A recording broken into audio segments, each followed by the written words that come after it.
So it's Monday night. It's 8 o'clock. The dialogue is on. Dialogue with Dozell. You got your boy, one half of the show, one half of the dialogue. Dozell, DV, I'm here. KV may be around. We're not sure. We're waiting to see. In the meantime, in between time, listen, let's kind of go back to 1994, 93, somewhere along in there, when the Martin Show was first hitting the airwaves, somewhere back in there, the mid to late 80s, 90s. I say 80s to 90s, mid to late 90s. And I remember when it first came on, Martin would be on the set, on a stool, looking out at the audience, and he'd give an intro into the show. I can remember him talking about Miss Jerry and somebody else. But anyway, just think of this, what this is. This is the same type of Martin Lawrence intro into tonight's show. So it was 1967. I was 10 years old. You do the math.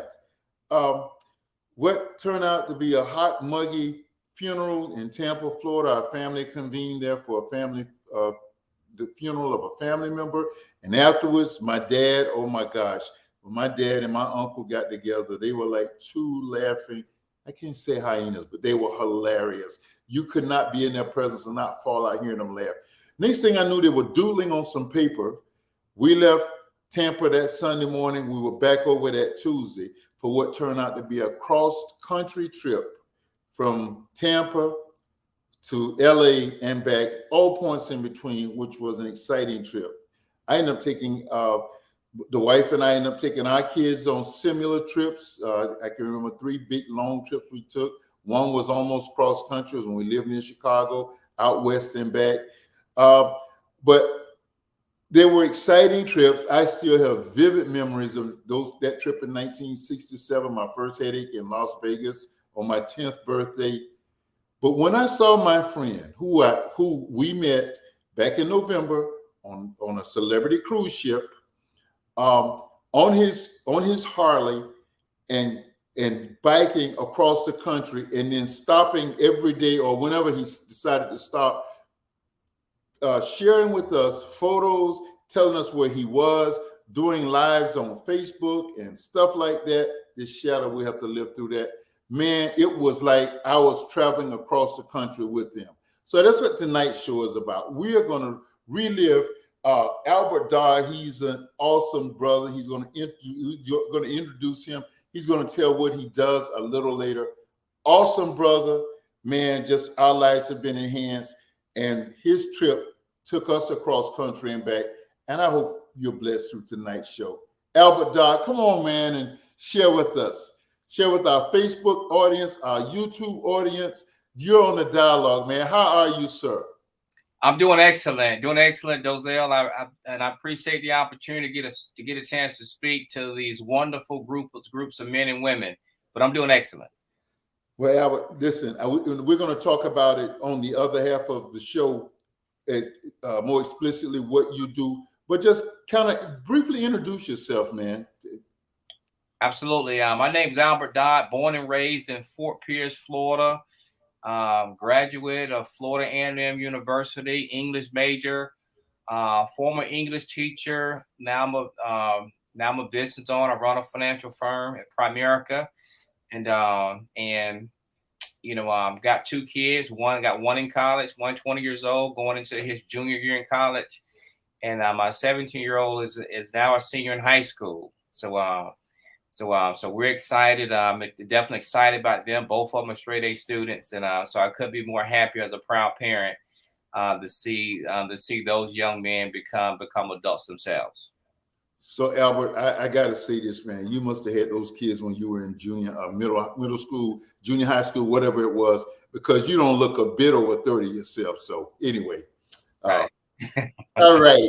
So, we're not going to waste any time. We're getting right into the show. A lot of stuff we're going to do tonight.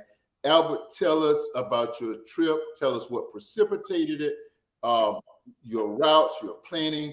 Just tell us about your trip, man. Absolutely. I told myself I wanted to do something different. And recently I started riding motorcycles about 2.5, 3 years ago. And as a way for me to just kind of get out and ride to the beach. I mean, I live in Florida, we got water. I live in Orlando, Florida, so there's water on both sides. So it's a hour trip this way, hour trip that way, and I'm always at the water. So I was so on nice evenings, I would like to go out for a ride and just really do things like that. And I'm so used to traveling, but I'm always traveling mostly by air. And when I would travel on the highway, I would say, well, why not ride the bike? Why not do so? So I had a Sawtail Slim motorcycle, which was a great motorcycle, loved it. But then Harley also has bikes that are more so made for touring. And when I realized that I really like to ride, I said, well, listen, if I had a bike made for touring, then I could take a lot of my things with me that I would normally take in a car on a plane, and really just take my time and enjoy the country, and really take my time and enjoy the scenery and see God's beautiful creations that He's made throughout this country on a motorcycle, by touring by motorcycle, which is touring by land. And I was never interested in doing it in a car. But when I started thinking about riding my motorcycle, and I have been riding now for about 2 years, 2.5 years, I say, man, you know what? I would really love to go from coast to coast on the motorcycle. To me, that would be not only a fun ride, but it would be a great opportunity for me to stop, stay, and experience different places along the way and enjoy the motorcycle simultaneously. So I started getting that bug. I had the idea back in February, and in March I started putting the plan together to like, what day do I want to do this? And as a bowler, I bowled throughout the year. And when the bowling season ended in May, I told myself in March, you know what? I'm going to take off on June 1st. June 1st is going to be the day, that I take off and I go explore this country from coast to coast, go from here all the way to California. And then it was very fun and exciting because I got to make up stops along the way that I wanted to kind of see and experience and explore. And one of my first stops was going to be Mississippi, Biloxi, Mississippi. And Biloxi, I had a tournament that I wanted to bowl in the summer. And I said, well, you listen, I can just have my ball shipped out there, and I can ride my bike out there too as well, and still bowl in the tournament along the way. So my first stop was Biloxi, Mississippi. I stayed 3 nights in Biloxi, Mississippi. Had a great time. If you've ever been in the Gulf of Mexico, great food, great Southern folks, and just had a great time. So then, where will I go after then? So then I said, you know what? I want to go to Louisiana, but I'm gonna go to a place in Louisiana I've never been. So I decided to go up to Shreveport, Louisiana, which is on the northern west part of Louisiana. So I went to Shreveport, and specifically, I stayed in Bossier City, which is right across the river, right next to Shreveport. So I stayed there for 3 nights. I had never been there before. Absolutely loved it. It was fantastic. I met a lot of great people there. Again, a lot of great food, and the resort I stayed in was awesome. So then my next stop. Let me, if I can, let me. So you spent 3 nights, you said, in Biloxi. That's correct. Now, how long did it take you to get out there on your bike? It took me about 8.5 hours to get to Biloxi. From Orlando, from Old Town, man. So you're constant. So you have a fuzz buster on your bike, right? That's what they call them. That's what they used to call them. I don't know what they call them now. To let you know when the law is, when Smokey is around. Yeah, I mean, we got the app called Waze these days. So Waze is a good app Yeah. Right.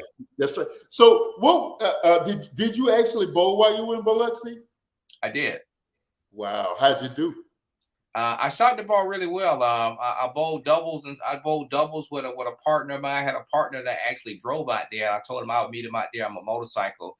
And matter of fact, he actually drove my balls out there. So he carried my balls out there. So I didn't have to obviously put them on the motorcycle, which would have been very difficult to do. So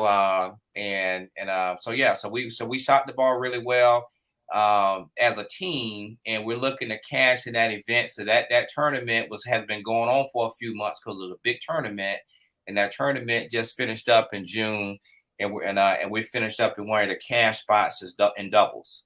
So, Oh, so we made a little money, but we made a little money while we was out there.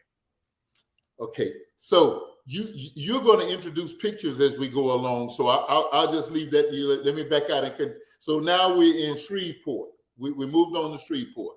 Right. All ears.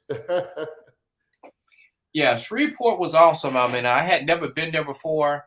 And you know, the actual resort I stayed in is in Bossier City, and it's separated by a river.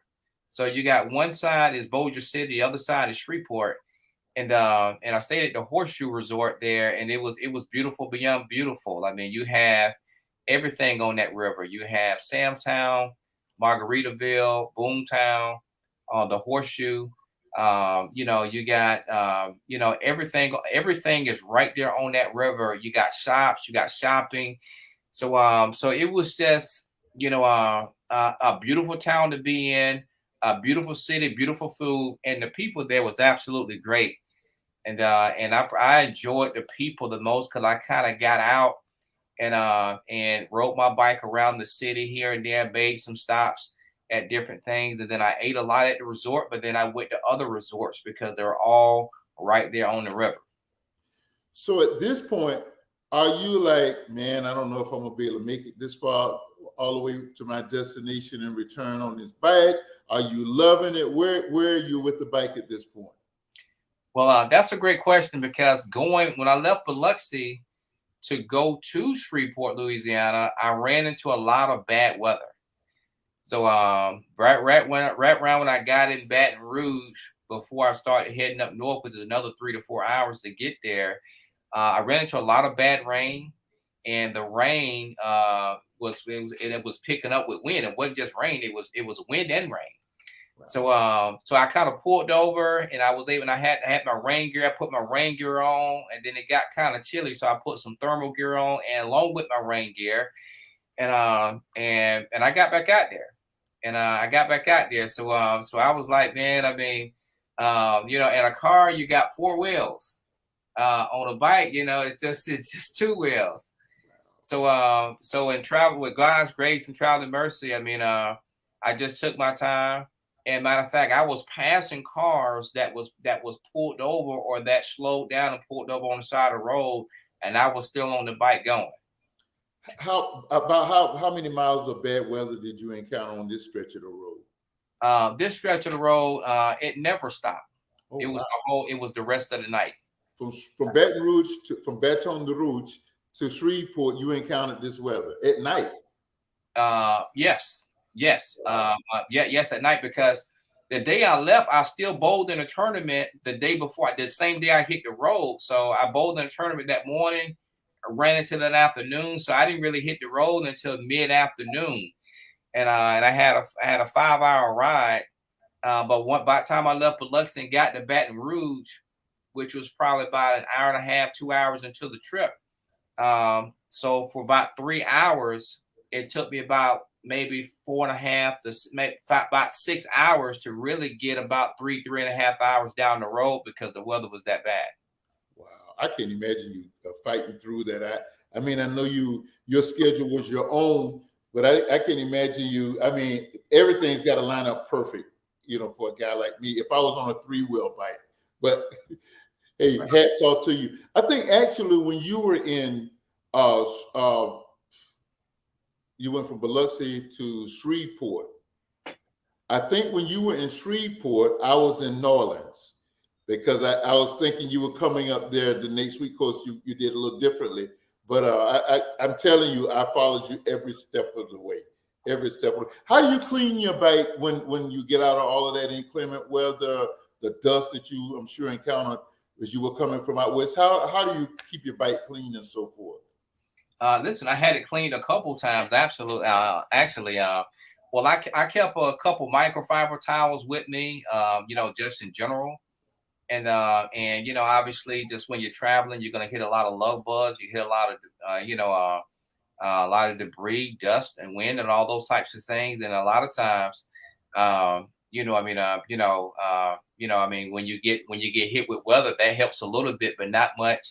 But yeah, I mean, so when I would stop and when I would stop, I would definitely wipe the bike down, get a little soap and water to hold out in a little bucket and just kind of clean it off a little bit to where you don't get hit with a lot of that stuff, and a lot of the kind of stuff gets stuck in the paint because it's in the middle of June, so it's hot when it's hot. So therefore the whole nine. So keeping it clean as much as you can helps with the paint over time. Okay. Continue on, man. I can't wait to see these pictures either. Go ahead. So my next stop was Dallas. So when I got to Dallas, I was excited because I had, here I'm at another city, and I ran into some bad weather from Shreveport to Dallas as well. So it wasn't as bad as from Biloxi to Shreveport, but I still ran into some rain there. And then I wanted to go up to Oklahoma. I wanted to go visit the WinStar. And the WinStar is a big place that is the largest casino in the United States, which is in Thackersville, Oklahoma. So I wanted to go visit there because I bowl a lot in casinos when I go out west, and bowl a lot in casinos in Biloxi. So people kept telling me about the world's largest casino is in Oklahoma. So I said, man, I want to go see this place. I want to go see this thing. So I went to Thackersville, Oklahoma, which is just north of Dallas, about an hour north of Dallas, and had a chance to go there. This place is absolutely humongous. Had a great time there, fantastic time, and stayed one night up there before I headed off to my next journey. How many? So how on that bike? How often do you need to gas? If you're driving straight through, how often would you stop and gas? Well, I get about 230 miles a gallon. I mean, a tank. Okay. 230 miles a tank. So I got a six gallon tank, and so roughly about 240 miles. So every every about 2.5, about 3 hours, I can get about 3 hours down the road. So that actually is a good stopping point. I was I'm gonna interject a little story here. When we were living up near Chicago, I flew down, and my dad would use his contacts. Well, he was a contact, would help us get great deals on cars. I would fly down to Florida and get my cars and drive them back. And one time I drove down my co-host, who is invisible tonight to the show, rode back with me, and it was the most comical trip to Chicago in all points in between and around I'd ever had. And the deal was that we were gonna drive a tank of gas apiece. We weren't gonna spend the night. I don't think it just went straight through. So we got on the outskirts of not way before we left the city limits, and he says, I got to take my medication. I think it was something it was nothing really internal, sort of like for, I don't know, a bump or something like that. He said, well, player one, I just took my medication. I'm incapable of driving. You got the first grab. So I was supposed to be driving. He was supposed to be driving. So I asked about that because he duped me on that trip on the driving. As he said to me the other day, I got you on this one, dog. I said, yeah, bro, you did. So I just had to throw that in. So 2 or 3 hours is a good stopping point. I can imagine really on a bike. Now, I talked to you one night when you were on the bike, and I thought that you had to have been inside of a resort because it was so calm, it was so quiet. I couldn't imagine a moving car being that quiet. And you said, no, man, I'm actually right. I think you were riding in Arizona or New Mexico. I'm out on it was unbelievable. What about some of the equipment along this journey? Yeah, that's absolutely correct. I was actually in Arizona when I was talking to you at that time. The best of the best. I mean, one of the things that I made sure I did is I invested in the best of the best equipment when it comes to headwear, when it comes to, jackets, pants, boots and shoes, and definitely audio, because I thought that's a huge, big part of being able to communicate, doing whatever you need to do. So they have these helmets now that you can buy that's equipped with audio systems in them, and you can impart even better audio systems in them. And so so this helmet, is an $800 helmet, which is a lot more than the norm. But yet, or what have you, I wanted to have the best of the best. So therefore, I wanted the convenience of riding like we ride in a car on Bluetooth. I want to do the same thing if I'm riding on my bike, and have the background noise canceled out to where no one could hear anything. So that was important. And whether I'm listening to music, and definitely whether I'm talking to family and friends. Wow. So now you're going from Dallas to Oklahoma. You didn't come back down to Dallas. I did. I came back down through Dallas, and I went 30 south down to 10 and went all the way over to El Paso. Okay. Did you do any of the sites in Dallas, the assassination route or scene or any of that stuff? Not then. Not on the first. Not going out. Coming back, I did a lot of things like that in Dallas. Okay. Let me keep you on your tour. So then I got over to El Paso. Now you talking about a ride? That's a 10-hour ride from Dallas to El Paso. And man, I mean, you talking about a never-ending road? That's a never-ending road right there. But you know what? I had planned it. I knew I was going to do it. I knew that particular day was going to be a day I wanted to get up early and get after this thing and mentally prepare for it. And that's what I did. And once I got to El Paso, El Paso, it's actually beautiful. We don't talk a lot about El Paso a lot, but it's actually beautiful. The food in Texas is absolutely awesome. And you talking about the ride was absolutely beautiful. Wow. When you get to West Texas, the mountains, the terrain, the landscape, the things that you see, was just absolutely breathtaking going over to West Texas, specifically El Paso. Out on the West Texas town of El Paso. Okay. All right. So much for that. That's why I'm not a singer. Right. So you did Dallas to El Paso. You had a lot of scenery, because wasn't a whole lot of people, I would imagine, a whole lot of domains and those kinds of things. So what do you got going on to keep you focused? You got a little Sirius XM going on, Pandora, your own song list. What's going on? Yeah, I mean, playlists. I got different playlists. I like old school jams. I got a lot of old school jams. Music that you can listen to and you can just ride for hours upon hours on a time. And then a lot of songs I would put on repeat the whole night. I had nobody to tell me to change it. So therefore, the whole night I'm able to listen to what I want to listen to over and over again. And it's mentally stimulating, which made the ride easier. Okay. Which makes the ride easier. So you wind up, knocking out, a good little piece of terrain. And then I have a cell phone holder on my bike so I can look at my phone while I'm riding simultaneously, just like you would look at a screen, look at your dashboard while you're riding the car. So I can watch movies, I can watch video movies. And a lot of times I started watching the video movies of the songs that I was listening to. As a way of, I'm just kind of keeping me entertained as I'm moving down the road. So you're just taking a quick glance, because you're not looking at it. You're just taking a quick glance, right? Well, I mean, it's a lot of road ahead of you. So, I mean, it's, you got the phone in front of you. You see the road right here too as well. So, okay. But yeah, just a quick glance. I can hear already, but just a quick glance. Yeah, for our young listeners, so may not be as experienced as Albert, that's nothing that you want to do, particularly down here in South Florida on any major metropolitan roadway. Albert, don't let me keep interrupting. Go ahead, my friend. Okay, so when I left El Paso, I stayed the night in El Paso, and my next objective was to get to Phoenix, Arizona. Wow. So I had a 6-hour ride from El Paso to Phoenix.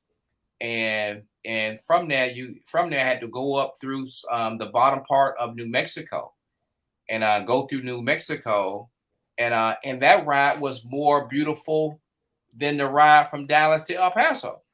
Wow. That ride was phenomenal, and by the time I got to Phoenix, Arizona, I had never been to Phoenix before in my life. And and that place is beautiful. I spent some time in Scottsdale, Arizona, which is a suburb of Phoenix. Glendale, which is a suburb of Phoenix too, as well.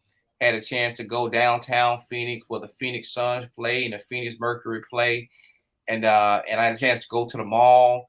And everywhere I ate in Phoenix, it was very good. It was better than good. Matter of fact, I went to one place every day. It was that good. I don't know why the food was just really, really good. I even went to a sub place called Chiba, called Chiba. That place was really good. So it was just great. I had a great time, and I went to the car wash there and had my bike detailed in Phoenix while I was there too. Just had a wonderful time.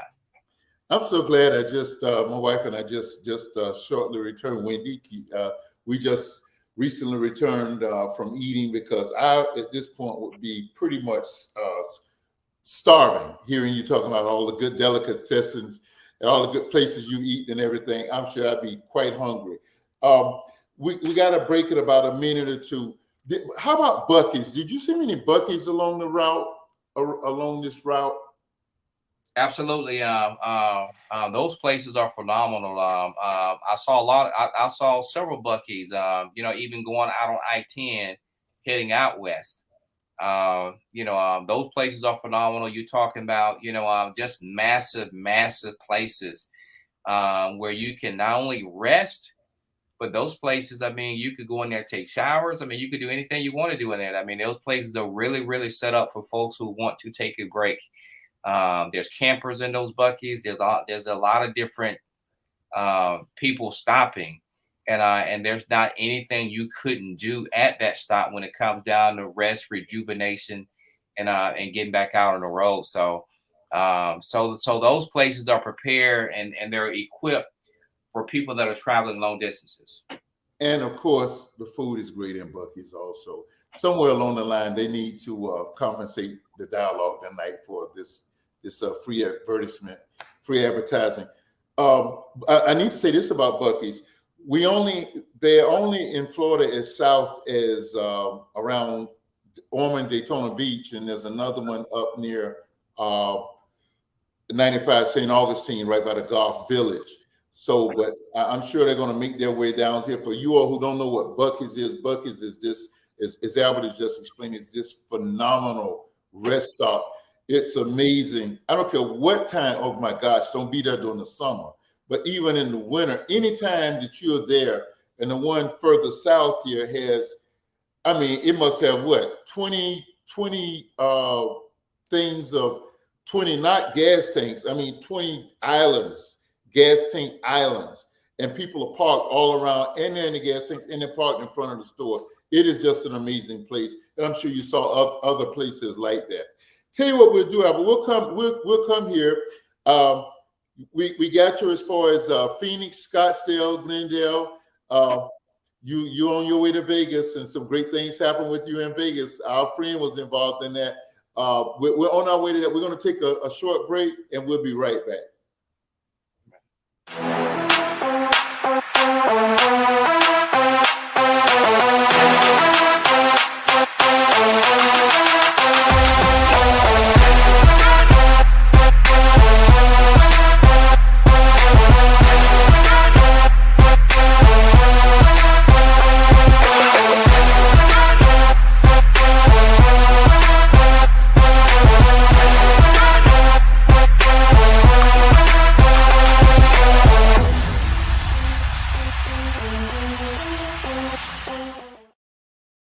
You're talking about advertising, and you talk about Buc-ee's and those places.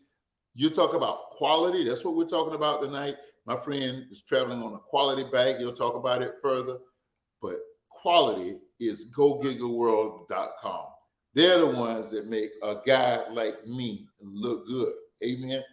Okay, I'm not in church. All right.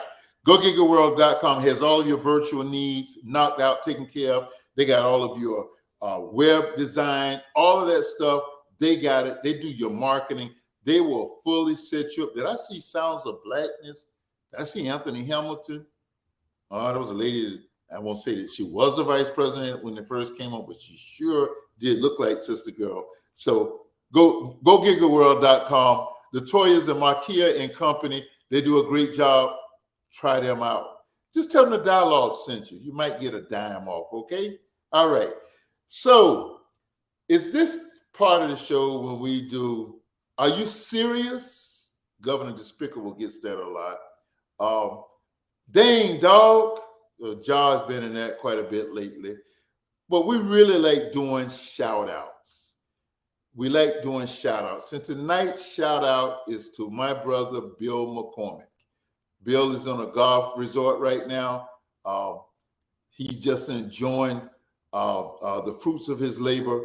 Bill does the South Florida HBCU Golf Classic every year over in the Tribute Golf Course over in Naples, Florida, a place that when you play in a tournament like that, you with the right guys, they'll even make you look good. Sometimes you hit the shot that makes them look good. But Bill does that and raises funds for HBCU, specifically Florida. Look at that gorgeous course. You just saw my friend. He's often on the show, Pastor Anthony Burrell. I mean, you could the fairways on this course are superior to most greens that you see in golf courses these days. It's just a quality event. This was the post banquet, and let me tell you about the banquet. Since Albert's been talking about food and how good food was, man, that food was fantastic. They had great prizes, great surprises. They had raffles that were, and it was all for a great cause. It was for HBCUs primarily. Now stay right there. Primarily HBCUs, but primarily for Florida Memorial College, where Bill McCormick, who's a friend of the show, he's been on several times. Is there any way we can make that a little larger? I know I'm pushing it. Yeah, thank you, sis. So this group, the guy who's hugging his sister's name is Dave. We sat at the table with Dave and his team, and it turns out that they won the darn tournament. They were the ones who were introduced as the winners of the tournament. So they got up and got the first place prize. They also won numerous prizes during the banquet. And what you see is that's can you imagine a fruit basket? That's what we call a golf basket. It had a little golf doodads in it and rounds of golf and those kinds of things. Dave and their partner won a Miami Dolphin golf bag. I mean, I'm sitting at the table saying, my gosh, how does this happen? They're going to win everything. So the sister you see there was seated at the table in front of us, and the young lady seated next to her. And then over across from her, they won several prizes. This sister won nothing. So at the end of the banquet, he looked at her. He said, ma'am, did you win anything Dave did? She said, no, I didn't, but I had a good time. He said, well, you're going to have a better time.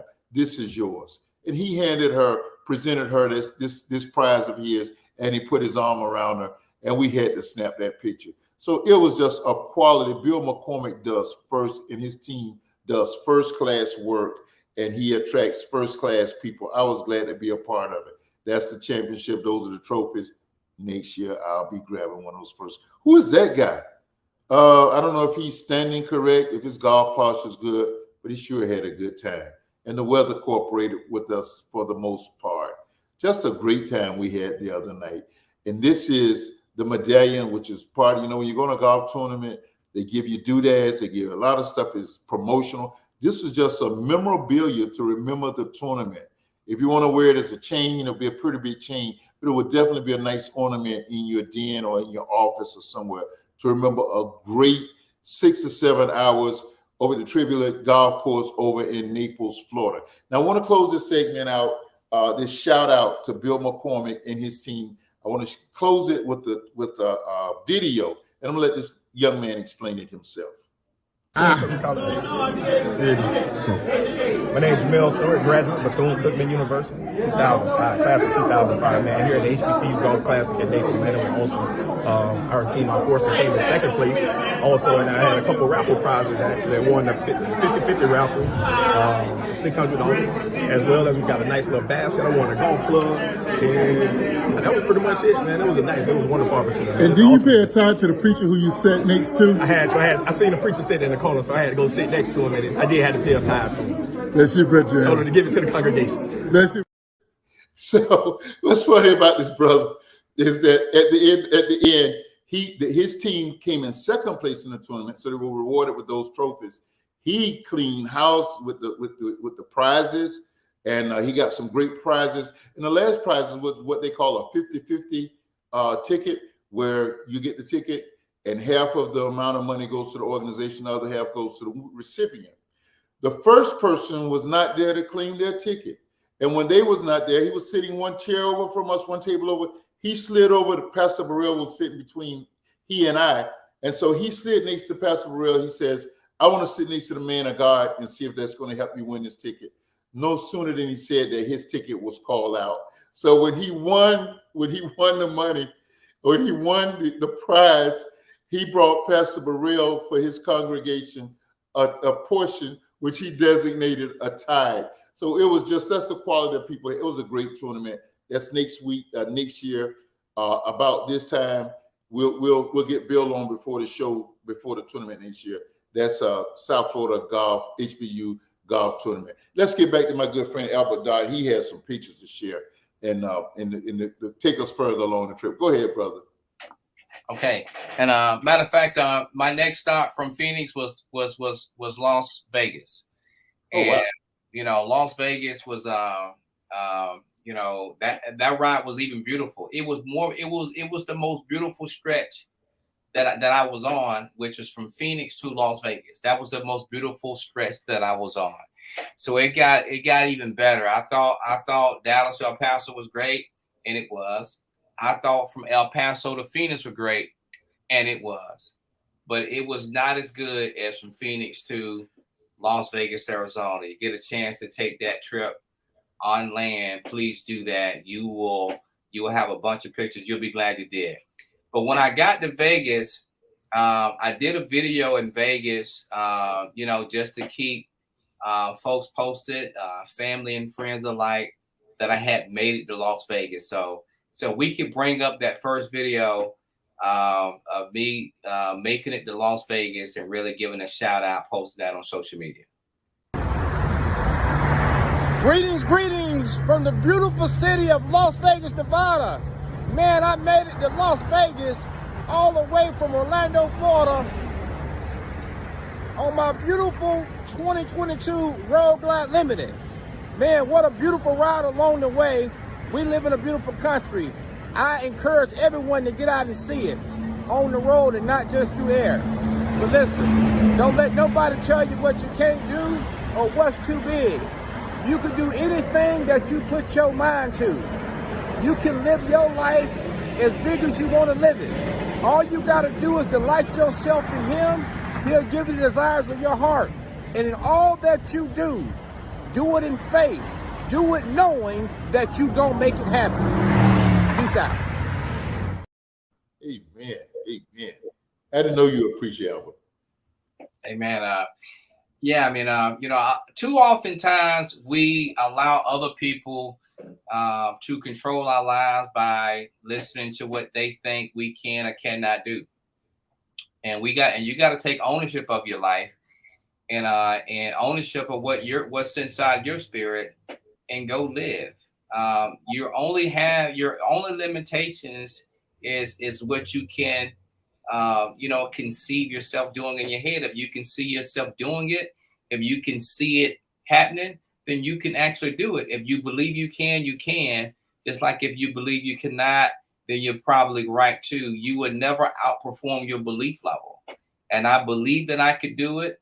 I said in my spirit to do it. I created a plan to do it. And I just want to let everyone know, listen, don't let nobody tell you what you can't do or what you can't or what can't happen. You can do anything if you put your mind to it. And that was the purpose of that video. Madam Producer introduced our church service yesterday. We were virtual, and she introduced our program, our service. She introduced it with the song from the First Church of Deliverance. God will give you as far as you can see. And Papa Gray does that dialogue. God will give you as far as you can see. Jesse Jackson says, if I conceive it, and if I believe it, I will achieve it. Thank you for that word, Albert. Amen, amen, amen. And listen, I believe that with everything in me. My whole life has been governed because of that. But from Vegas, I had a great time in Vegas. And I actually, from Vegas, I went to Reno, Nevada. Oh, wow. And I bowled in another tournament in Reno. But to Reno, I actually kept my bike in Vegas, and I actually flew from Vegas to Reno. Even though both cities is in the same state, I had plans to fly from Vegas to Reno before I left to go out there. So I kept my bike in Vegas, flew up to Reno, stayed in Reno for 3 nights. Wow. Bowled in the National Stadium, the National Bowling Stadium, had a phenomenal time there, competed on the world largest bowling stadium in Reno, Nevada. It's a very beautiful place. If you get a chance to visit Reno, go to the National Bowling Stadium. You'll know when you see it, because you're going to be like, man, what's that big thing there? The National Bowling Stadium. So I had a great time there. I competed, and we bowled well enough. We're going to be cashing in that event too as well. And I had my balls shipped out there through Federal Express before I left Orlando. So I had them shipped out there, and I had another set of my balls that I had one of my partners to meet me in Biloxi with. So I had balls traveling all over the place for me to get them when I got there. Oh, man. Had a great time there. Flew back from Reno to Vegas. Got back on my bike in Vegas, and then rolled out to California, and then rode to Los Angeles, California. Had never been to LA before. It was a dream to go there. And I said, you know what? We're going to make it happen. And we're going to make it happen. So Chrissy, my partner, she flew to Vegas, and we both rode over to Los Angeles together. So that was a great time, and we had a phenomenal time. We spent time in Beverly Hills, the Beverly Hills section of Los Angeles, and we had a phenomenal time there. Just phenomenal time. It was about a 6-hour drive. It's a 4-hour ride. 4-hour drive, okay. Yeah, 4-hour ride from Vegas to Los Angeles. It's really about 3.5, but the portion of LA we went to, which is kind of like West LA, it took us about 4 hours to get there. Wow. I bet your bike was glad to. So, I wanted to ask you before the break, when I ride a bike, a pedal bike, and I've ridden from here to South Beach, which is about 40 miles, and I never do less than usually a 20-mile ride when I get on it. But when I get on that bike and when I get off it, I feel the bike for a minute or two. Did you, at any point in this trip, in this journey, did you continue to feel the ride after you got even returned home? Did you feel it for a week or several days? No, I mean, the bike is very comfortable. It is extremely comfortable, and I got to thank my awesome good friend and that sold me the bike, which is now a great friend and business partner. And matter of fact, I mean, he picked out the bike for me. Wow. And I came down there and bought it. He knew exactly what I wanted. He knew exactly what was good for me. He literally picked out everything on the bike and set the bike aside before I could even see it physically myself. He said, "This is the bike for you." And I trusted him, and when I got there, we didn't have to do anything else but just sit down, and he put me in the bike. Wow. And he's here with you, right? Absolutely. This is the awesome Paul Sapiro. How you doing, Paul? Man, I'm glad to be here. I'm enjoying it. I just, I also, like you do, I was following this trip on Facebook, and I'd check in every once in a while, and I'd get to talk to Albert, and he'd either be on the bike or he'd be busy doing whatever. But so just sitting back, I'm just sitting in the corner over here, kind of just keeping my mouth shut. But I'm kind of enjoying it too. This is neat because this is the first time I've really gotten a play-by-play of what was going on this trip, and it's just been really kind of fantastic just to be able to sit back and listen to it and kind of imagine what he was seeing as he's describing it to us. Kind of like what you're doing there as well, and. So I'm just having a good time. Just gonna hang back and I'm gonna keep listening and I'll keep I'll keep paying attention and thinking about what might have been like for you. So awesome, Paul. Hey, Paul, 50 years ago, not quite 50 yet, just about there, I was a cop. And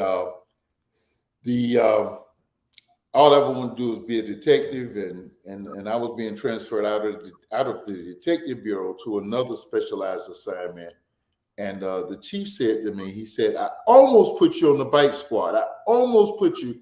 And he said, "If you don't get it out of my office soon enough, because I was trying not to go to this assignment that they were sending me to," he said, "you might find yourself on motors tomorrow." I hustled out of there because for some reason, I just didn't want to ride a bike. You and I are going to have to talk sometime about the joys of riding that bike. Oh man, I think you missed an opportunity. Those motors guys are really skilled riders. I mean, those are guys that they have control of those motorcycles at a level that most people never ever will. And that comes with training and seat time naturally. But I mean, those guys. If you still got buddies that were motors guys, those are the guys you want to talk to. The people that your friends that you can trust are the guys that you want to have help you get into the right motorcycle. Rather than I mean, Albert was dealing with me, and I'm a salesman, right? Maybe I sold him what was best for me, but because we're buddies, he knows that he's going to get treated right. But a guy like you, where you knew guys that were motors officers, those are the guys, those are your buddies that really just want the best for you, and they're going to get you set up with what actually is going to be right for you. That's what I would do. That was in Florida, or were you somewhere else at the time? Yeah, that was actually in Central Florida. But 45 years later, if I decided to do that, Alvin and I intimated that I might rent, lease one, do a ride, maybe to Key West or something. It'll be a 3-wheeler. 3-wheeler, huh? Yeah. I'll tell you what, those trikes are awesome, and the wind feels exactly the same on them as they do on the bike. So you're not missing anything but the anxiety at the stop signs. That trike's the way to go. Thanks, Paul. Thanks for joining us tonight, man. We be hollering back at you later. Albert, you are now in Beverly Hills. You and the lovely Miss Chrissy. By the way, folks, Albert, Wendy, Chrissy, and I met on a celebrity cruise ship, a 10-day cruise last November. We had the time of our lives. We saw this attractive couple boarding the ship as we were just about boarding. He said, "I'm gonna be talking to you, man." I had no idea we would be hanging out. You wouldn't believe this. We were earlier today, was that last night? Wendy was showing me pictures of when we had that seaside dinner, which we got hopped on we rented a golf cart and drove down to the beach. You guys drove, we rode shotgun, and we just had a great meal, and that was just indicative. She was showing me pictures from that. Just a great time, my friend. Just a great time. Oh man, I mean, that was a great time. And as a matter of fact, we caught the shuttle together to go over to the ship when we parked our cars. Right, that's right. That's right. So we even met way before we got to the boat. But that was but our spirits just kindled, and then I watched how you asked Wendy, "Hey, did I get my laptop? Did I have this right here? Did I have this right here?" And I'm like, "Well, this guy here, he's a businessman, and I got a chance, and I was just inquisitive to get to know you and Wendy, Chris, and I. I mean, we were we was blessed. I mean, you guys are phenomenal. And we said, you know what, man, we want to make sure we stay connected to this couple here. And we even played basketball together. We went up there and we did this, we did that. I mean, we did everything. No, you know what? We had a basketball in our hands, and I think we had a couple of shots, see who's gonna make it from this side or whatever. But what was greater was that we had a bromance. We bonded further, and we had some great conversations about life up on top of that ship. Absolutely, and I appreciate you because you allowed me, to ask you the things that was on my heart and to talk to you about those things, and you gave me, things that I've taken to heart and that I've actually put in motion. So I appreciate you allowing me to talk to you about myself and what I've experienced, and then you kind of gave me some guidance from your experience. So I appreciate that more than you know. Bless you, brother. You blessed me by just entrusting me with your concerns like that. Bless you. Hey, take us on through this trip, man. We're having a time of our life. Paul, man, I'm glad you're enjoying this as much as I am. And I know I'm on board now. I'm fully invested. So let's go, Albert. Tell us about it. Listen, Paul is listening. So my life was in Paul's hand, and I'm telling you the whole. He chose the bike, and I just went with it. And Paul, I want to say I thank you, bro, for doing everything that you did. Seminole Harley is where Paul is, and I just want you all to know. I mean, I didn't buy one bike from him. I bought 2 bikes from him, and the second bike I bought from in the whole 9 was the one we went cross country with. So anyway, so when I left Vegas, I wanted to come back a different way than the way I went out to Vegas. So it was very important for me to go back a different way. So when I left Vegas, I had an 8-hour ride all the way to Albuquerque, New Mexico. From Los Angeles? No, from Las Vegas. Oh, you went back to Vegas? Yeah, I went back to Vegas. Okay. And I stayed in Vegas for about 2 weeks. I stayed there for about a week the first time. I went to Reno, came back, then went over to LA. Then when I came back to Vegas, I stayed in Vegas another week. So I stayed in Vegas about 2 weeks. I stayed on the West Coast all in all for pretty close to about 3 weeks on the West Coast overall. Okay. So I just was, that's a lot of things to do, a lot of sights to see, and I didn't just want to get out there and turn right back around. I want to get out there and stay for a while. I don't got no plane to catch. I mean, there's no time for it. I get to leave when I want to. Wow. So that was very, very, very important for me to get out there and really just kind of stay as long as I felt like the need to stay. So nevertheless, I made a decision on the 27th. So I left on the 1st, and then on the 27th, I made a decision I was going to start leaving the West Coast to head back to Florida, but I was going to come back a different way. And my first stop was Albuquerque, New Mexico, and that place was that was also a beautiful ride too. That was a beautiful ride as well. And I had never been to Albuquerque, New Mexico, and never really been in New Mexico at all. So I mean, so that was a whole nother terrain. Had a chance to stay at the Route 66 hotel and casino, and the famous hotel and casino called Route 66. That was beautiful. And when I left New Mexico, I came into Arizona, and when I went through Arizona to get to Mexico. So when I went through Arizona to get to New Mexico, one of the greatest things when I was in Arizona, I had a chance to stop in Seligman, Arizona, which is the foundation or the birthplace of Route 66. Wow. So that was a little history that I was able to do on the way to New Mexico. I stopped in Seligman, Arizona, and just kind of toured Seligman, toured the birthplace of that famous route. I had never been on the route before, but I figured that if I come this far, I'm going to go check out the route, go to the birthplace of that particular route, and really enjoy it. There was a lot of people I had a chance to sit down, had a lot of chance able to talk to while I was out there, and there's people out there. That's living in campers and living out of nowhere. I mean, when you're in this part of Arizona, you're really in Grand Canyon country. Yeah. And it's really it's a lot of land and it's a lot of cactuses and there's a lot of desert. A lot of snakes. Yeah. I mean, a lot of all that stuff there. That. So, but it's people that love it though. I mean, it's miles and miles before you can get to civilization. So, and that's another thing. Probably one of the most scariest things about the trip that we haven't talked about yet is I'm on a bike with a 6-gallon tank, so sometimes you will run out of gas before you get to the next station. So I mean, I never ran out, but I got really, really close. Wow. And so that was probably the scary part because you would go for miles and miles and miles and like, okay, wait a minute, when's my next station? Wow. How about internet? Did you have internet service out there in New Mexico and Arizona and all those desert areas that were so remote? Did you have? Was your phone still able to get a satellite? In most places it was. Because you're running in and out of signal.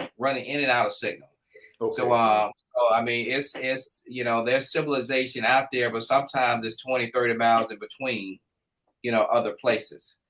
Wow. And I had a chance to stop in Santa Rosa, New Mexico. And I want to show the next video. I had a chance to stop in Santa Rosa, New Mexico. And when I stopped there, what was intriguing to me is that I saw a guy who had a trailer. He had a bike, but he was pulling a trailer on the bike. And I'm like, I gotta go talk to this guy. First of all, he's a rider, so I'm gonna go talk to him. But he had a trailer, and I want to talk to him to find out where he was going. Wow. Let's go to the video. Greetings from the great city of Santa Rosa, New Mexico. That's right, Santa Rosa, New Mexico. And listen, I'm here at the travel station, and I just ran into this awesome young man, the awesome Corbin from Austin, Texas. He's also on a trip. He's going to Oregon. We're in Texas. We're in New Mexico. He's going to Oregon. Tell us about your trip.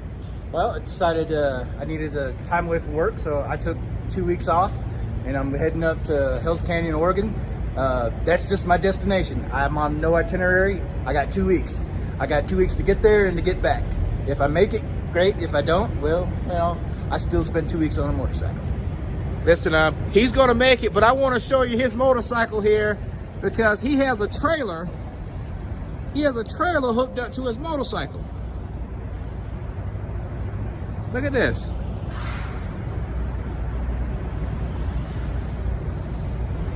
Man, he's ready.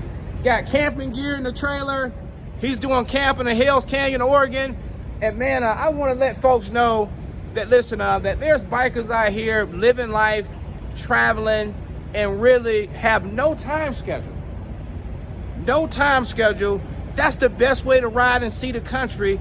Have no time schedule and just ride, enjoy. And when you feel like stopping, you feel like camping, you feel like staying here, then stay there and enjoy yourself. Listen, we're live all the way from Santa Rosa, New Mexico. Myself and the awesome Corbin. Man, what a great time we're having. See you at the top. Paul, I don't know about you, man. I'm having the time of my life. And I followed Albert when he was doing this stuff. And now knowing the backstory, this is just awesome. That was one of the videos that I remember catching right when he put it up. And the Vegas one I actually saw as well, right about the same time he put it up. And it's you know what? It's fun. It's fun to watch him do something that most people will never do in their life. When you think about, what he did, it was a huge undertaking to do something so basic as just go. You got the whole rest of your life that you kind of have to set up so that you can make a trip like this. And you have to, prioritize these life experiences so that you know that, there's a lot of stuff that actually can go on the back burner for a little bit of time so that I can go out and I can experience what everybody else isn't going to. you know, and he's talking about how beautiful the ride was from here to here and from there to there. And, you know, I bet you most people fly through there in the car and don't realize that they just went by. So, you know, when everything's open around you, it's a lot easier, I guess, to notice what's around you as well. And I think that's probably, you know, there are probably people that are going to hear that and go, hey, I drove that stretch. I don't remember it being that. Well, that's because you weren't paying attention, you know. And I think it's just a huge life experience thing that he did.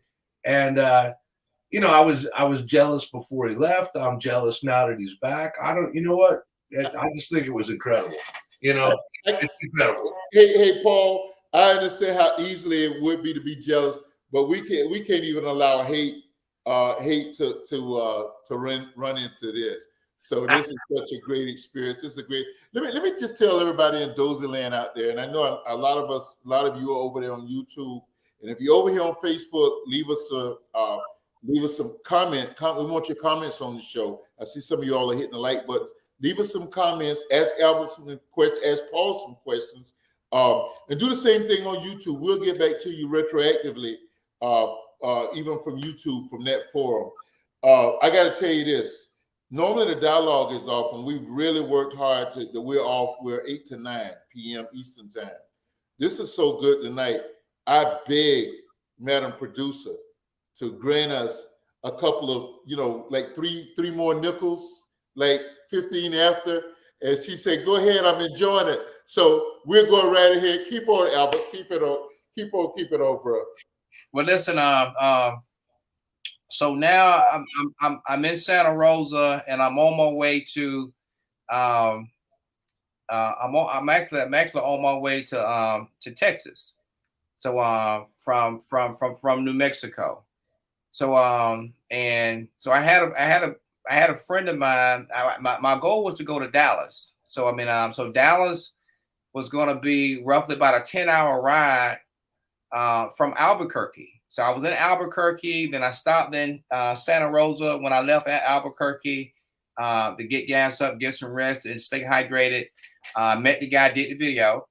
But then I had another guy I met on the same cruise that we was on, Dozell, the same cruise. I met this guy in the same cruise. I met him down in the casino, and you know, and he was from Dallas. So I said, you know what? Let me call this guy and let me, you know, most of us, we never call people. We get people's names and numbers, and we just never call them ever. And even when we go visit their cities or go through their cities, sometimes we forget to call, or sometimes we just are not cognizant. But my spirit say, hey, listen, let me call this guy, and I let him know, hey, man, I'm going to be coming through. If I can see you tonight or the next morning, I would love to. He told me, wait a minute, you mean to tell me you making a 10-hour ride on today? I said, absolutely. He said, listen, man, I got a place in Amarillo, Texas that you're going to be passing right through in about 5 hours. If you get tired or sleepy or need to rest, you can go to my place. And when he first told me that, you know, I was saying, well, I'm not going to stop in Amarillo. I plan on riding a lot longer till I get to Dallas. Yeah. But he said, man, there's a heat warning out there. I'm just putting it out there to where you know. Well, little did I know, as I was riding, I mean, it's hot. And if you're on a Harley, it's a little bit hotter. Okay. And so I'm already in 105, 106 degree temperature. When I was stopping, put ice in my cup, I mean, the ice did not stay iced that long. So, you know, I said, you know what? I wasn't in a rush to get out here. Why am I trying to do 10 hours to get back, just to get to a certain city? So my spirit say, call him back and take him up on the offer. Wow. So I reached back out to him. I said, listen, I'm going to take you up on that.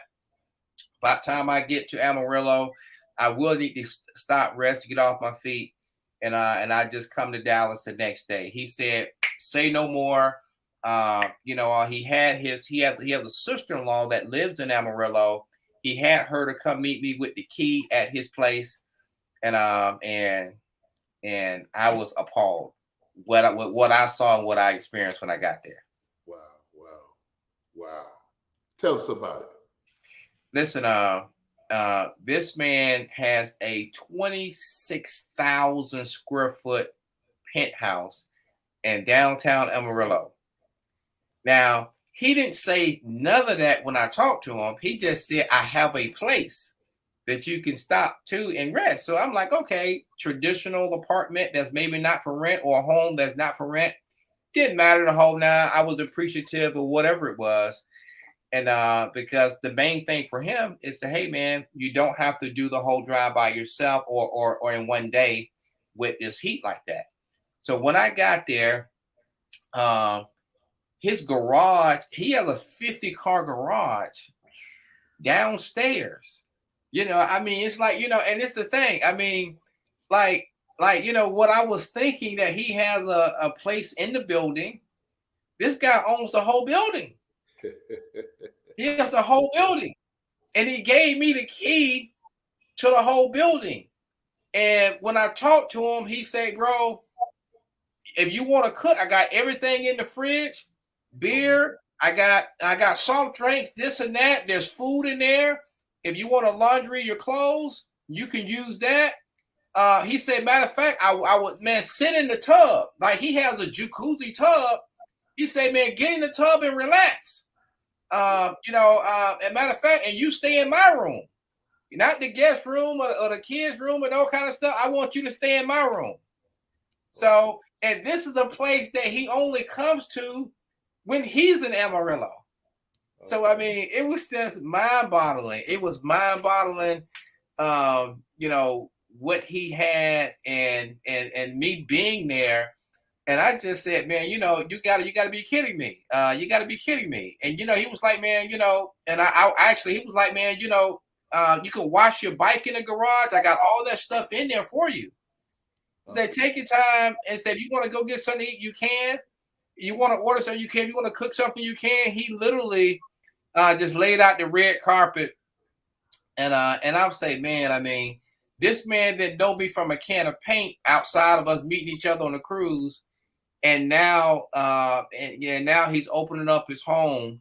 And I just was really blown away. And I did a video on that. And I just really, really thank God for the relationship that we created.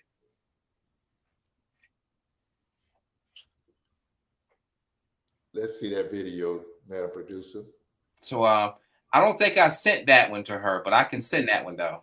Okay, yeah. Listen, go to Albert Dodd's Facebook page. It's on there, and it's awesome. He walks around the apartment or the condo and shows. And I talked to him while he was there, and I was just like, oh my gosh. So you want to just, she was gracious to give us a few more minutes, but would you take maybe 30 seconds or so and just talk about the power of relationships? And I know that's what your business is about. Just talk about the power, just segment from that situation to the power of relationships, and we'll head out the door kind of from there. Absolutely. Listen, the power of relationships is crucial. They really connect the dots. I mean, God has given all of us, everything we need, and he uses people and brings people together, allows us to cross paths with people. Yes. That he wants us to get to know, and he's trying to bless us through them. Yes. So my advice to you all is that, listen, I wouldn't be writing right now if it wasn't for me meeting Paul, and Paul, I thank God for relationship for you, because you've been so huge of me in this experience, and telling me and encouraging me that, hey man, you can do this as well. And Dozell, I really thank God for you and Wendy, because the relationship that we've created and that we've been able to bond and build has allowed me to really get some tutelage and really get some mentorship from you. And I thank God for that. And that has benefited me well, and has benefited the relationship, my relationship well too as well. So the power of networking is not so much about business per se, but it's about health, it's about wealth, and it's about friendship above all. And so I thank God for that, and I thank God for this opportunity to get a chance to speak to the audience. Bless you. Well, now we don't want you to shorten yourself. We know you do business, and your business. You take this platform and talk about what you do. Amen. Listen, I'm a senior vice president with Primerica Financial Services, and we basically help families make and save money for retirement. We help families with their life insurance needs. We help families get out of debt, and we help families build wealth and understand the ins and outs of their 401k and how to establish IRAs. So I've been in the business now for right at 19 years, going on 20 years. And it's the best decision that I ever made. I was a high school English teacher when I got involved in our business. I love teaching, but I wanted to teach on a different level. So once I got involved in the business, I realized that most of us, it doesn't really matter what we do for a living, and it doesn't matter how much money we make. But if we're ignorant of money, matters, if we're financially illiterate, then we're going to succumb to financial ignorance. We're going to succumb to not knowing. And within my study of the Word of God and all our seeking, we seek knowledge, wisdom, and understanding. And where we need that at the most is when it comes down to being greater stewards or better stewards of our money. And if we become better stewards of our money, then we can enlarge our territory. If we're faithful over little, then the Lord will bring us up higher and make us rule over much. So my name's Albert Dodd. You can find me on Facebook. You can direct message me on Facebook. You'll see my picture profile come up there. And please reach out to me if you have questions about financial matters or anything like that when it comes down to you and your family's financial home. I'll be glad to meet with you, set up a Zoom, set up a virtual meeting, or even one in the physical, whichever is best for you. And we can make sure you get the knowledge, wisdom, and understanding of what you're asking for. So I thank God for the platform, and I look forward to hearing from you. Albert, you could not come on and bless us. Like Paul said, the way you're blessing us, and we not give you a chance to enhance what you do. And when you're enhancing what you're doing, you're enhancing all of our lives. So I thank you for what you do. Finish the trip. You're heading. I know you got to go through New Orleans. And that's correct. On the way home. That's correct. So when I left Amarillo, I went to Dallas. When I got to Dallas, I wound up meeting with the young man I met on the cruise who allowed me to stay in his house in Amarillo. And listen, when I met with him, this man lives in a mansion in Dallas. He lives in actually Rome, Texas, which is a suburb of Dallas. And we spent time. He has a $500,000 motorhome that's right there on the campus of his home. His home is, I don't know how many acres, but he was just I had a chance just to personally thank him and for what he did for me, and really just continue to bond. And he invited me out to a birthday party in September that he's throwing a big birthday party for his mother-in-law, and he invited me to come back out to Dallas to participate, in that. And then when I left Dallas, I came down to Houston, then shot across to Lake Charles, spent the night in Lake Charles, Louisiana, and then I went to Essence Festival and stayed about 5 days in New Orleans for Essence Festival. Obviously, Essence Festival is not that 5 days, but it's all that weekend. But I stayed over there until Thursday of the next week as well. So I literally stayed about a week in New Orleans, and I had a phenomenal time. When you talk about food, I brag about food everywhere I go, because if it's good, it's good, and if food, if it's not, it's not. Yeah. But that thing is good in New Orleans. It is good in New Orleans. I went to a place called Ruby Slipper. Yes. Best breakfast I ever had. Probably the best French toast I've ever had. Wow. And it was just phenomenal, beyond phenomenal. But I would like to show this last video clip if I could. Don't know if we have the time, but if not, the whole nine. No, go ahead. Yeah, I met some ladies in Dallas, Texas, that I was so blown away about the trip that they were on. They're 61 and 58 years of age. Wow. And I said, you know what? I said, listen, you all are women, and I thought these bikes belonged to men, but you all are women. So let's go to this video, and I just had to capture this because I was impressed. So, hi everyone. Listen, hey, listen, we got Jennifer and we got Stephanie. Listen, and also myself, Albert Dodd. Listen, we're all riders. Let me kind of show you the bikes. Okay? That's the Road Glide. That's the Heritage. And then here's the Hungry Lion right here, my bike. Listen, these ladies started their journey from Utah, and they went all the way to Connecticut, down to Savannah, Down to Richmond, Virginia. down to Richmond, Virginia, Then Savannah, Georgia. then Savannah, Georgia, Then Slidell, Louisiana. then Slidell, Louisiana, And now here. and Gainesville, now here Texas. in Gainesville, Texas. And then we're going Going to to Albuquerque tomorrow, and then back to Salt Lake City. Oh, so y'all going through Amarillo and all those places out in Albuquerque. Listen, they're going to be in Albuquerque tomorrow. I'm going to be in El Paso tomorrow. So listen, these are riders. These are riders. 5,800 miles. 5,800 miles. They started from Utah, and now they went all the way to the East Coast, and they're coming all the way back around. Man, I thought I was the only one that was nuts. Okay? But listen, this young lady, how young are you? I'm 61 years young. Don't she look good? She's 61, and you are? 58. Don't she look good? I'm 43. So if they can do it, Anybody can do it. anybody can do it.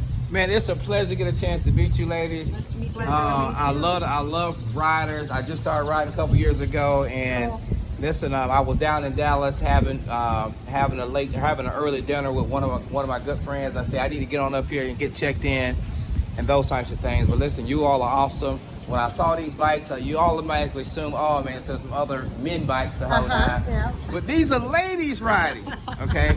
But listen, we're super duper excited, beyond excited. We love the ride, don't we? Yes, Yeah, yes. we do. Okay, It's all about two wheels. right. All about two wheels. All about two wheels. I wish you all a safe trip on your journey to Albuquerque, New Mexico. Yep. And we're after that. Back to Salt Lake City. Back to Salt Lake City.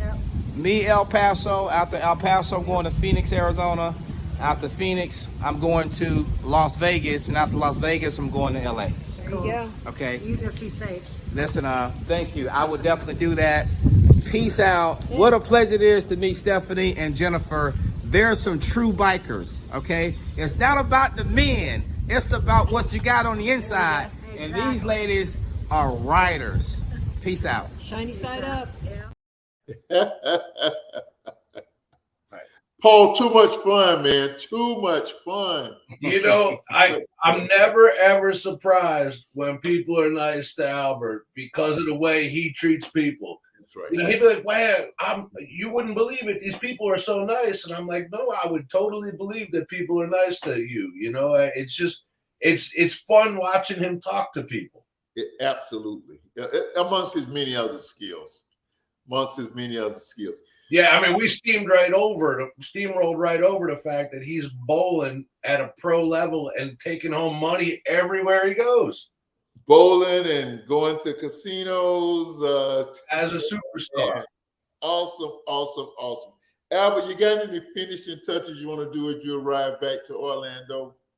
I know you were the Essence. What all celebrities did you see there in New Orleans? Listen, I saw Yo-Yo. Remember Yo-Yo back in the days? He was there performing. Jill Scott performed. Ice Cube and Ice-T performed. Ludacris performed there. Little John performed as well. Jermaine Dupri was there performing too. So and Missy Elliott was there performing as well. To say a few. I mean, so you had a lot of artists that was there performing, and it was great to see. And it's my first time going to Essence Festival, so it was great to be in that environment and from people from all over the world that's assembling in New Orleans, celebrating excellence, and specifically, excellence when it comes down to, just the essence of the Essence magazine and all of those things that we talk about. So then I got up. So after about almost a week of being in New Orleans, on July 6th, I got up and I made about a 10-hour ride back to Orlando from New Orleans. So So I came back to Orlando. And matter of fact, the same day I went to go see Paul. Same day I got back in town, I went to go see Paul. Over in Sanford? Are you in Sanford, Paul? Yeah, yes, sir. And Sam, he's crazy. 10 hours on the bike, he gets home, gets right back on the bike, and rides up to see me. Right. So normally at this rate, I would ask you, what are you doing to fight your post-vacation depression? But knowing the positive, energetic, spiritual being that you are, and being affiliated with great souls, great spirits like Paul, I know that you are planning the next event, and you are getting others like us, like he and I and others. You are getting us invigorated for our next trip. So I won't ask you where it is, but I just want you to just plan big. And so we got a few weeks left in the summer. I'm going to do I'm going to do a show on cruises, and I'm going to do another show on just the whole vacation experience. And Paul talked about just the getting away. I heard the gentleman that was pulling the trail talking about just getting away. I heard those ladies talking about just getting away, and that's what you have shown us every step of this way. We're going to get you to come in with another energetic individual and ask you if you would to let's talk about just freeing the bonds. I mean, real bonds of complacency, of sitting home and not getting out and exploring this world. Absolutely. Absolutely. Bless you, Albert. Paul, Albert, man, love y'all to life and can't say thank you enough. Thank you for all that you've done. Yes, that's our brother right there. Show that collection of them. Man, just so awesome. So awesome. And I mean, I was talking to an athlete today, and we were talking about athletics and stuff like that. And we both say, man, but we are so much further and deeper than that. Albert is deeper than that. He's an entrepreneur. He's a businessman. He is a leader par excellence, and he leads by example. He leads his teams by examples, and he's leading us by examples. And we're just so grateful. Thank you so much for stopping by the dialogue tonight, my brother. And I can't thank you enough. And congratulations again on a great trip. Amen. Thank you so much, and God bless you. Can't wait to get with you on Wednesday soon. We're looking forward to the next time we're together on a boat. Amen. And we won't wait till the boat. We're going to get together prior to that. That is right. That is right. Yes, sir. Thank you so much, Albert. Thank you, Paul, for joining us. Thank you for. I had a great time. It was in fact a great time. So thank you guys so very, very much. Really appreciate it. Amen. So I'm going to take 1 second. Well, let me ask Madam Producer, do we have the dedication tonight? I don't know if we're able to do it. Yes. Okay. Thank you. Thank you. So it's only fitting after such a positive show, such a positive people. Tonight's show is dedicated to the memory of Charles Chuck Cherry. He's an attorney at law. Charles left, as was stated, he flew past the surly bonds of earth and moved on towards his eternal home on this Saturday. 2 days ago, we learned we were leaving the golf tournament. Charles it turns out he's like a week and a year older than I am. I always thought I was a little older than he. Charles, as you can see, was a Morehouse man. He was an attorney. He was a state's attorney, a prosecutor for the state of Florida, and he also worked for the city of Fort Lauderdale. And even before retiring, he did legal work with various committees in the city. Charles leaves behind two beautiful young children. One is a recent graduate of Spelman University who's just done some certificate work or some work over in China. And just a fine individual. I actually met his dad first, who was a bona fide civil rights leader, as was Charles. Charles ended up taking over the family's businesses in journalism, radio stations, publications, the state's largest African American print media services, the Florida Times and the Daytona Times. And tonight we sent out a salute to you, Charles, and thank you for blessing this earth as you did. We are sure that your family will be blessed. Those two young people will continue to bless us and carry on the tradition of Mr. Cherry on down through you to them. Tonight's show dedicated to Charles Cherry. Listen, that's it. As I see it, listen to Albert Dodd, man. Listen to people who know how to get away. Listen to people who know how to celebrate life. Listen to people who know how to enjoy this great nation, the scenes in this state, this country. Just learn how to get away from it all. I preached a sermon a long time ago. I know people thought I was crazy. I talked about the blessing of getting away. You got to do it. It'll refresh, reinvigorate, rejuvenate you, and make you a better person. This is it. Thank you, Madam Producer. Go mogulgigacreations.com.